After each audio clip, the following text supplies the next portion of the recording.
Welcome to Workworld Adventures, where we explore the fascinating careers of everyday people. Hello, beautiful people. I'm Jimmy Man, and welcome once again. In today's episode, we're reporting from beautiful Copper Mountain, Colorado, home of the world-renowned Woodward Copper Training Grounds. Here, world-class athletes like Mikaela, Shiffrin, Gerard, and Shaun White, among many others, have honed their skills before taking Olympic gold. This mountain has Olympic DNA in its snow, and today we're watching Noah Avallone, a rookie on the United States snowboarding team, compete in the Toyota U.S. Grand Prix, following in the footsteps of legends. We'll also get an inside perspective from his father, who is also one of his coaches and has been with him through this incredible journey of a lifetime. This episode is about high-flying tricks, a mountain steeped in winter sports history, and a family chasing dreams together. Join me as we go prospecting for gold.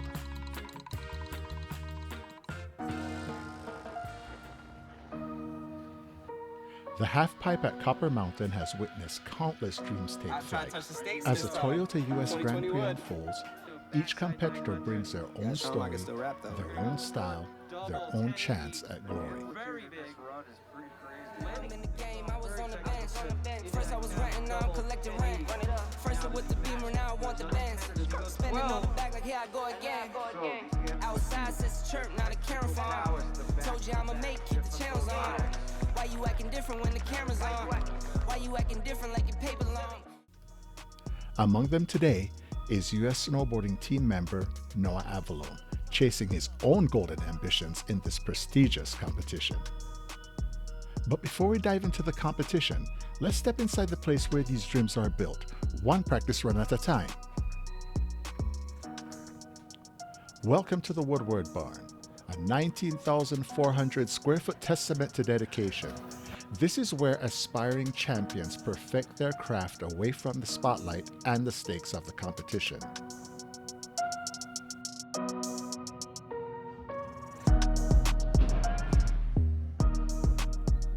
On these Olympic-grade trampolines, athletes master the fundamentals of aerial awareness. Each bounce, each twist, each rotation is meticulously practiced until it becomes muscle memory. It's here where the most daring tricks are first conceived long before they're taken to the snow.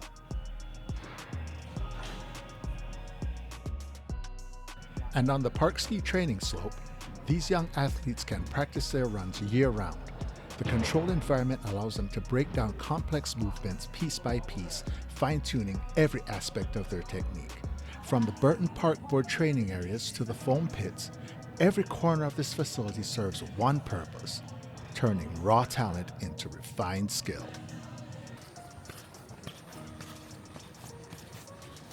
As we make our way toward the iconic Copper Bridge, there's a beautiful contrast unfolding. Around us, eager skiers and snowboarders stream past, their pace quickened by the excitement of their first runs of the day. But while they're just arriving, another group has been here for hours already. Young athletes who rose before dawn to prospect for gold. As the morning crowds flows through the village towards the lifts, our path leads us to something special: Copper Mountain's crown jewel. This isn't just a competition venue. It's where local dreams take shape. Here, aspiring athletes train day after day, hoping that one day they'll return not just as students of the sport, but as competitors on this and other world stages. As the American Eagle Lifts carries us skyward, we're following the path of legends. These very chairs have carried some of winter sports' most elite athletes in their journey to the top. Olympic gold medalist Gerard, two-time Olympic gold medalist Mikaela Shiffrin, and Olympic silver medalist Cochran-Siegle. They've all called Copper Mountain's challenging terrain their training ground. Each ascent on these lifts was another step in their path to glory, proving that the road to gold often begins right here on these slopes.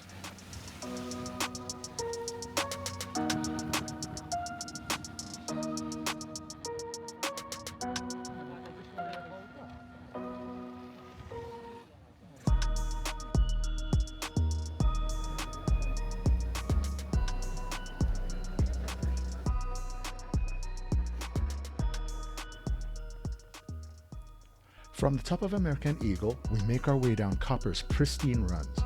Each turn brings us closer to our destination, carving through the same terrain that has shaped countless champions.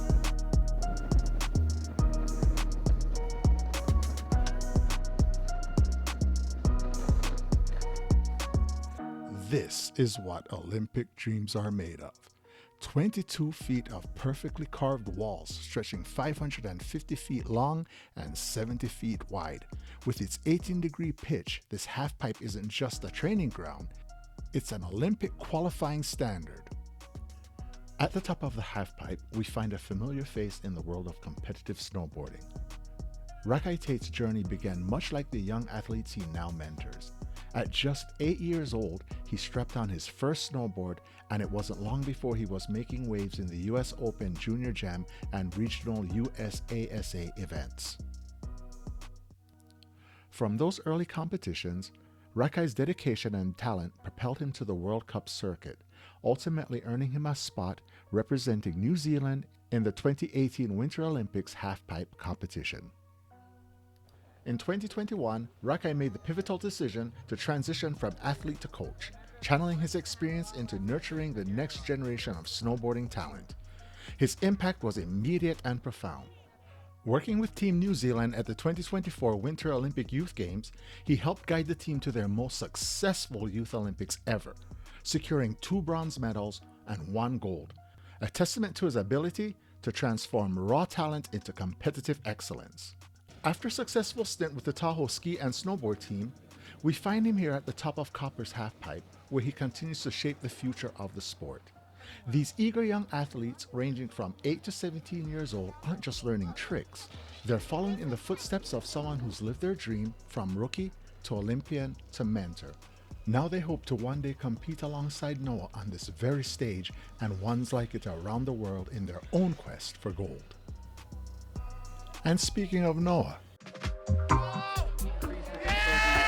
right, make some room. Noah Avallone getting ready to drop in right now. Noah Going big on a double barrel roll.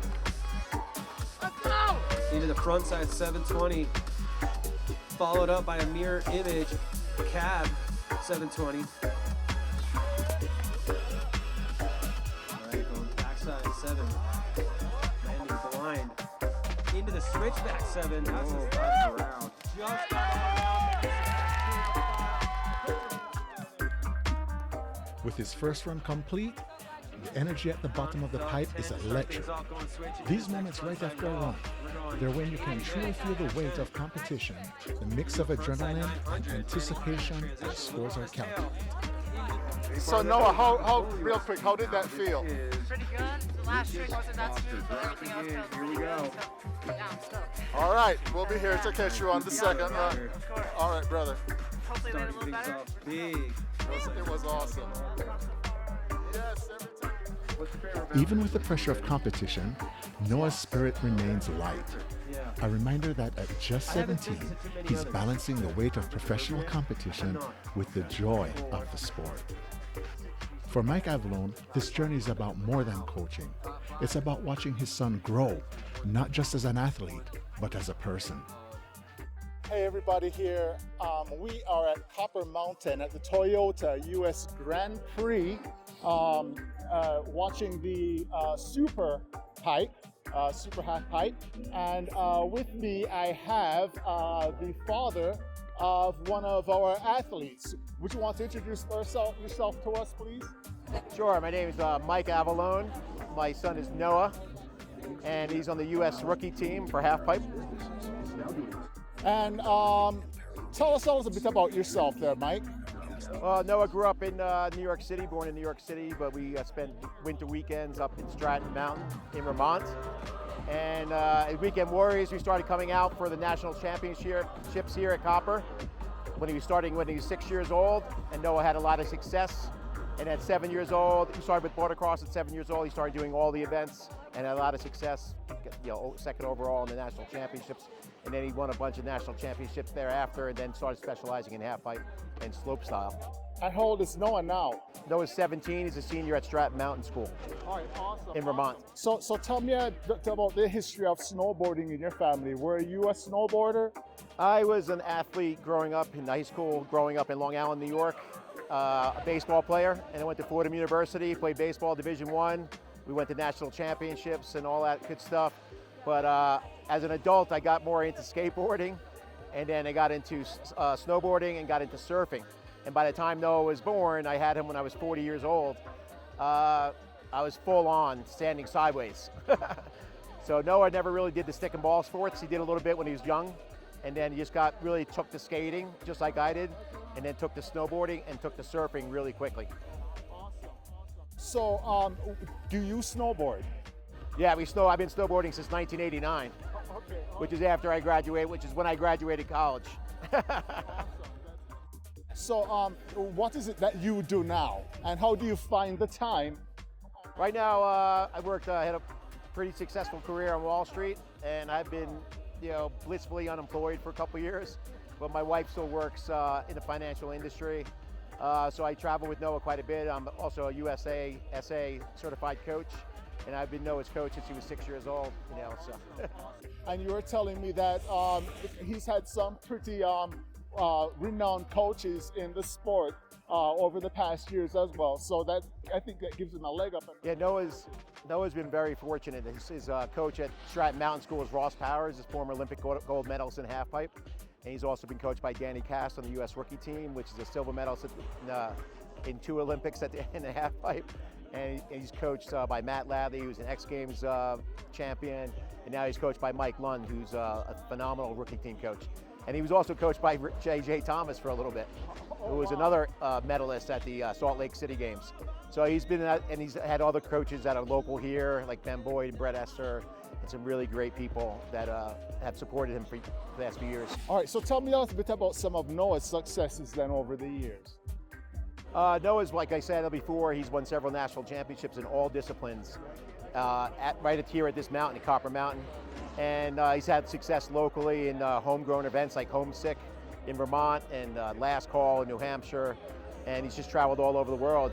He went to the Kids Locks Open in Switzerland after the Junior World Championships and won slopestyle and halfpipe there when he was like 14 or 15. Yeah, it's been good. So how do we balance the school life, snowboard life? It's a challenge because Noah's also a very accomplished surfer. We spend our summers in Montauk, New York, which is the end of Long Island, and it's got a phenomenal wave for longboarding. They call it the Malibu of the East Coast, and we have 2 kids a little bit older than Noah that are on the WSL. And Noah gets invited to internationally recognized competitions like Mexi Log Fest, and that's what he does all summer. He's a surf instructor, and he surfs. He surfs all types of boards, but he's really good at longboarding. Yeah. So I have to ask, how does he do in school? Is he going to be a Wall Street guy or like his dad? I don't know. He's looking at a gap year, so he wants to be a professional snowboarder, which he basically already is. But we'll see. Probably avoid the Wall Street thing. We'll see. All right. Does he have any college in mind as well, or he's been looking at colleges in Utah, California, and Colorado. He's applying now. So he's trying to stay in the. Yeah, he does really well in school. He's like a B+ A student in school. Yeah, but he wants to stay in the snow zone. So it sounds like he wants to specialize in snow and then the summers in the surfing. So. Awesome. California might be a good balance because you have the best of both, but then it's tough because if you want to specialize in halfpipe, there's not that many halfpipes in the world. Right, exactly. So I always call it like a traveling circus. They move around from Switzerland and to Austria. And then now they've added China, like now they come to Colorado for December, January, then they go out to Mammoth, and then they go out to Mount Hood. It's like a whole circus. So what's the next stop on Noah's tour? Hopefully, this is a bbig event for him, doing the World Cup. The next one is probably doing Aspen. He does U.S. Rev Tours. He'll do a Rev Tour here at Copper, and then go out to Locks in Switzerland. For a World Cup. All right, so now, is he a part of the U.S. National team yet? Yes, he's on the rookie team, which is like, if you look at the ski teams, like at A, B, C, and D, is like only pro and rookie in snowboarding. Yeah, he's 17 years old, so. Yeah, he's doing absolutely incredible. And I'm sure he's eternally grateful, for the support that he gets from his family. Yeah, mom and dad foot the bill most of the time. He's got a few good sponsors, and hopefully he'll continue to get more.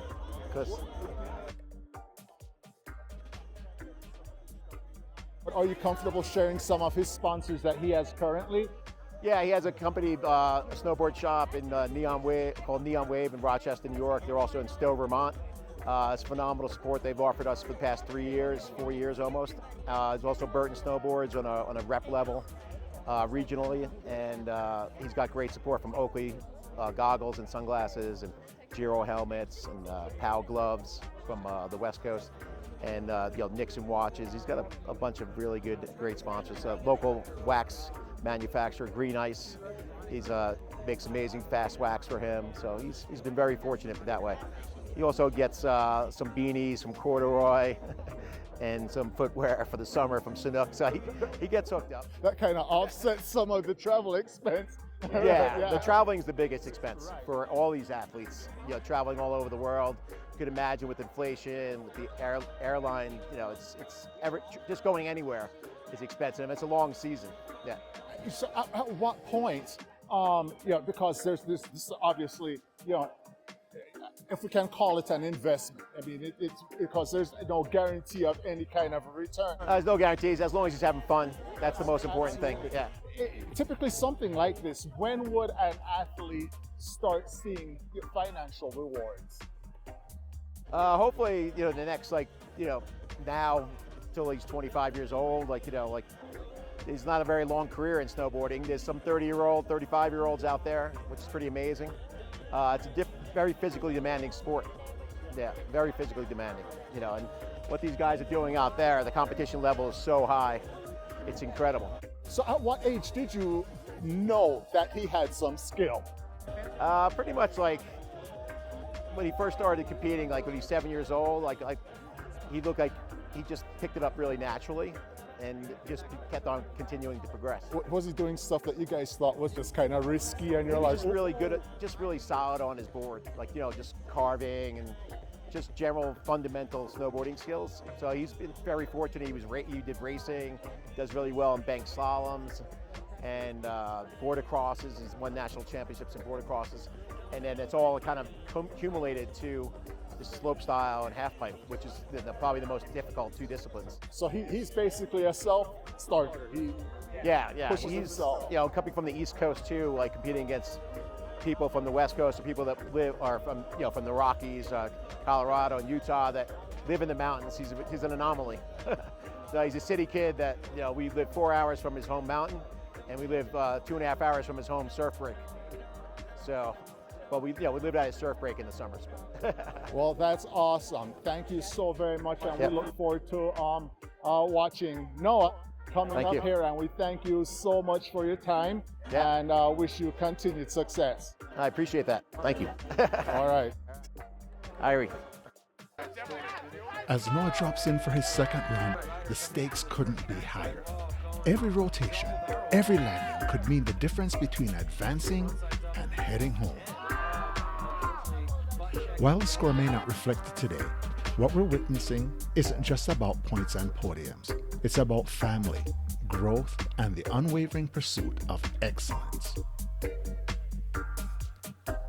For Noah Avallone, this competition is just one chapter in a longer story. And while gold may have eluded him today, something tells me that we haven't seen the last of this rising star. The journey continues, and we'll be here to document every twist, turn, and triumph along the way. This has been Work World Adventures.